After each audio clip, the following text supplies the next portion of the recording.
नमस्कार, मैं आस्था मेरे चैनल वृंदे राखी पर आपका स्वागत है। आज मैं आपको नारद जी के बारे में बताऊंगी।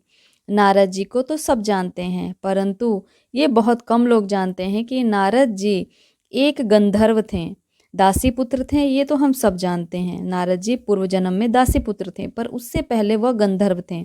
ब्रह्मा जी के श्राप से वह दासी पुत्र बने थे। तो इसके बारे में क्या कथा है, यह मैं आपको विस्तार से सुनाऊंगी। और नारद जी के बारे में बहुत अच्छी अच्छी और भी जानकारियाँ आपको इस कथा के माध्यम से प्राप्त होगी। नारद जी महर्षि हैं, भगवान के महाभक्त हैं। नारद जी अपनी वीणा से मनोहर झनकार करके भगवान के गुणों को सदा गाते हैं, उनके नाम का सदा जाप करते हैं।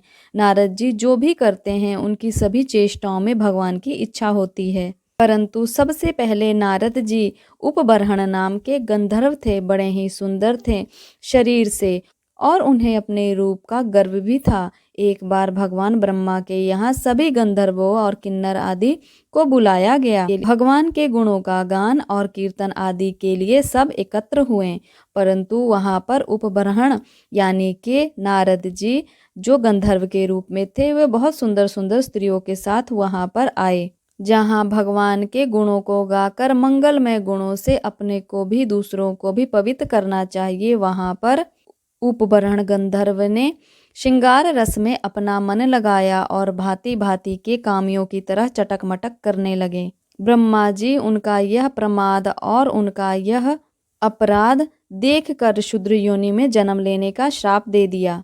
यहाँ पर मैं आपको एक बात बता दूं कि जब भी आप जानते होंगे, जब भी कोई ऋषि मुनि या कोई भी किसी को श्राप देता था तो उसके पीछे कोई विशेष उपदेश होता था, यानी कि कुछ नया घटित या फलित होने वाला होता था। वह श्राप के माध्यम से उसको फलित करते थे। यहाँ पर ब्रह्मा जी ने भी जो श्राप दिया वह उपबरहण गंधर्व के लिए बहुत ही अच्छा था। फिर उस गंधर्व का जन्म एक शूद्र दासी पुत्र के रूप में हुआ। भगवान की कृपा से बचपन से ही उनमें धीरता, गंभीरता, सरलता, समता, शील आदि सद्गुण आ गए। उस दासी का और कोई नहीं रह गया था। वह अपने पुत्र से बहुत अधिक स्नेह करती थी। जब बालक की अवस्था केवल 5 वर्ष की थी, तब कुछ योगी संतों ने वर्षा ऋतु में एक जगह चतुर्मास करने के लिए अपना ठहराव किया। वह 4 मास तक एक ही जगह रुककर वहां पर भगवान के नामों का कीर्तन, भजन और कथाएं कहने लगे। बालक की माता उन साधुओं की सेवा में लगी रहती थी, वहीं वे भी उनकी सेवा किया करते थे।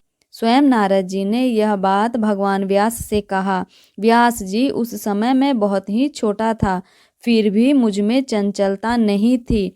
मैं जितेंद्रिय था। दूसरे सब खेल को छोड़कर साधुओं के आज्ञा अनुसार उनकी सेवा में लगा रहता था। वे संत भी मुझे भोला भाला शिशु जानकर मुझ पर बड़ी कृपा करते थे। मैं शूद्र बालक था और उन ब्राह्मण संतों की अनुमति से उनके बर्तनों में लगा हुआ अन्न दिन में एक बार खा लिया करता था। इससे मेरे हृदय का अज्ञान समाप्त हो गया, मेरा चित्त शुद्ध हो गया। संत जो परस्पर भगवान की चर्चा करते थे उसे सुनने में मेरी रुचि हो गई। चतुर्मास करके जब वे साधुगण जाने लगे, तब उस दासी के बालक की दीनता, नरमता आदि देखकर उस पर उन्होंने कृपा की। बालक को उन्होंने भगवान के स्वरूप का ध्यान तथा नाम के जप का उपदेश दिया। साधुओं के चले जाने के कुछ समय पश्चात वह शूद्र दासी रात को अंधेरे में ब्राह्मण देवता की गाय दूह रही थी। उसी समय उसे एक सर्प ने काट लिया। सर्प के काटने से उसकी मृत्यु हो गई। नारद जी ने माता की मृत्यु को भी भगवान की कृपा ही समझा। उस 5 वर्ष के बालक को स्नेहवश उसकी माता कहीं जाने भी नहीं देती थी। माता का वात्सल्य भी एक बंधन ही था, जिसे भक्त वत्सल प्रभु ने दूर कर दिया। 5 वर्षीय अवस्था थी। 5 वर्ष का दासी पुत्र भगवान के भरोसे वन के मार्ग पर चल पड़ा और आगे बढ़ता ही गया। बहुत दूर तक चलने के बाद थक के एक सरोवर का जल पीकर उसके किनारे पीपल के नीचे बैठकर साधुओं ने जैसा बताया था वैसा ही भगवान का ध्यान करने लगा।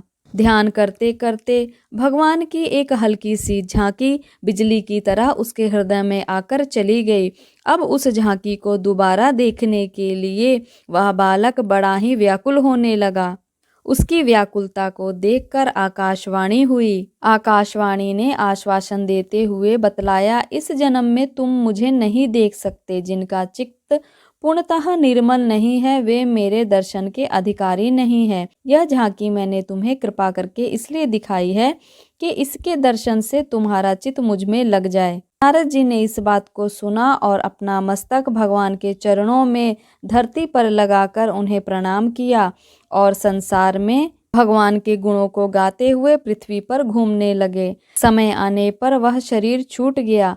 दोबारा उस कल्प में उनका जन्म नहीं हुआ। वह दोबारा उस पृथ्वी पर नहीं आए। वह भगवान की कृपा से ब्रह्मा जी में प्रविष्ट हो गए। फिर जब ब्रह्मा जी ने सृष्टि का प्रारंभ किया तब ब्रह्मा जी के मानस पुत्र के रूप में नारद जी का प्राकट्य हुआ। संतों की कृपा और भगवान की कृपा से नारद जी भगवान नारायण के परम भक्त हुए और सदा नारायण नारायण करते हुए भगवान के गुणों को गाते हुए उनके नाम का जाप करते हुए संसार में घूमते रहते हैं। नारद जी जो भी करने की चेष्टा करते हैं वह सब भगवान की इच्छा से करते हैं। नारद जी ने प्रहलाद पर भी कृपा की। उन्होंने उनके माता के गर्भ में ही भगवान की भक्ति प्रदान की। नारद जी समय समय पर धरती पर भी लोगों को उपदेश करने आते रहे हैं। नारद जी, प्रहलाद, ध्रुव और पृथु बहुत सारे ऐसे भक्तों को उन्होंने उपदेश किया और कंस जैसे बड़े बड़े महापापियों को उनके अंत तक पहुंचाने के लिए भी मार्गदर्शन उनका किया। नारद जी भक्तों को भगवान तक और पापियों को उसके अंत तक पहुंचाने के लिए सदा प्रयत्नशील रहते हैं।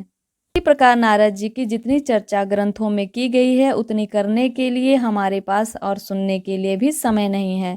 फिर भी मैंने आपको प्रयास किया कि नारद जी के चरित्र को अच्छे से आपके सामने मैं वर्णन करूं।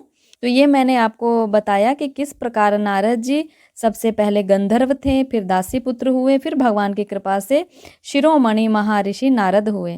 तो इसी प्रकार हमारे हिंदू धर्म से जुड़ी हुई जानकारियाँ, इसमें जो बताई गई बहुत अच्छी अच्छी कथाएं हैं, वह धर्म के बारे में जानकारियाँ, व्रतों त्योहारों के बारे में जानकारियाँ, मंत्रों के बारे में और बहुत सारे उपाय मैं आपको बताती रहती हूँ। तो चैनल से जुड़िएगा, चैनल को सब्सक्राइब करिएगा, बेल आइकन को प्रेस करिएगा ताकि आने वाली सभी वीडियो आप तक पहुँच सके। धन्यवाद।